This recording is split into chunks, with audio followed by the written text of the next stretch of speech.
গভীরে যেখানে আলো ম্লান ও পানি অচেনা থাকে, ভ্যাম্পায়ার স্কুইড। নাম ভীতিকর হলেও এর বেঁচে থাকার কৌশল বাস্তবসম্মত। বিশাল চোখ আর আঁচল দিয়ে এটি ভয় দেখায় যেন ভিন্ন জগতের প্রাণী, অথচ এটি সমুদ্রেরই বাসিন্দা। সমুদ্রের দানবদের ভুলে যান। ভ্যাম্পায়ার স্কুইড 30 সেমির কম, তবু এটি অন্ধকারের দানব আচরণও অদ্ভুত। কালির বদলে এটি ঠান্ডা উজ্জ্বল শ্লেষ্মা ছড়ায়, যা শত্রুকে অন্ধ ও বিভ্রান্ত করে। এর জালিকৃত বাহুগুলো কালো ছাতার মতো ভাঁজ হয়। দানব মনে হলেও এটি প্রায় অক্সিজেনহীন পরিবেশে টিকে থাকা এক নীরব ওস্তাদ।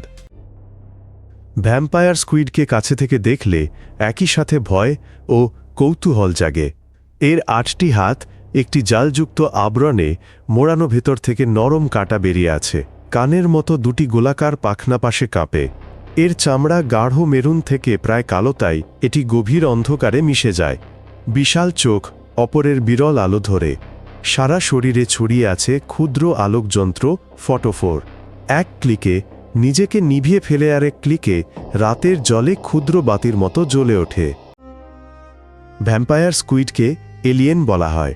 এর প্রধান কারণ হল অক্সিজেন স্বল্প অঞ্চলে জীবন। মাছেরা সেখানে যেতে ভয় পায়। এটি প্রতিটি নড়াচড়া বাঁচায়।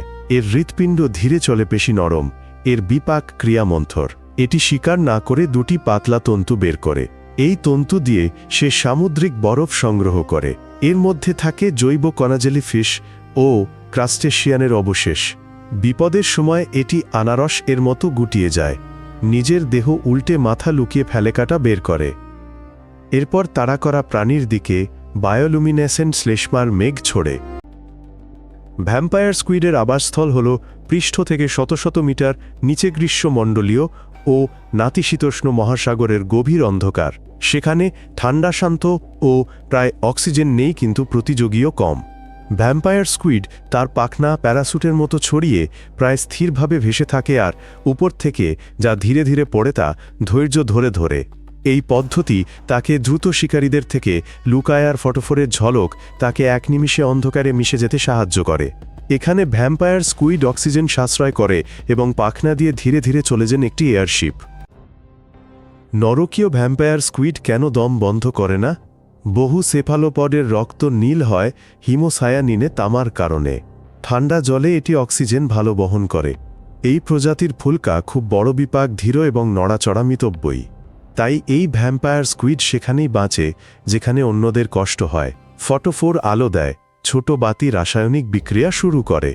এগুলি অল্প সময়ের জন্য জ্বলে যায়, সিলুয়েটকে চমকপ্রদ সামুদ্রিক বরফের মতো দেখায়।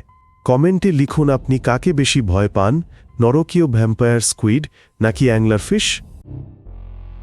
নরকের ভ্যাম্পায়ার স্কুইড রক্ত পান করে না বা মানুষকে আক্রমণ করে না। সে খুব কমই শিকার করে, তাই তার নাম একটা মিথ্যা। এর গাঢ় আবৃত শরীর ও লালচে রঙের কারণে ল্যাটিন ইনফার্নালিস নামটি লেগেছিল। প্রথম দিকের ছবিতে একে দানব মনে হতো, তবে তার ভয়ঙ্কর কৌশলগুলি কেবল আত্মরক্ষা। আনারস ভঙ্গিউজ্জ্বল শ্লেষ্মা এবং হঠাৎ ফটোফোর বন্ধ করা তার কৌশল।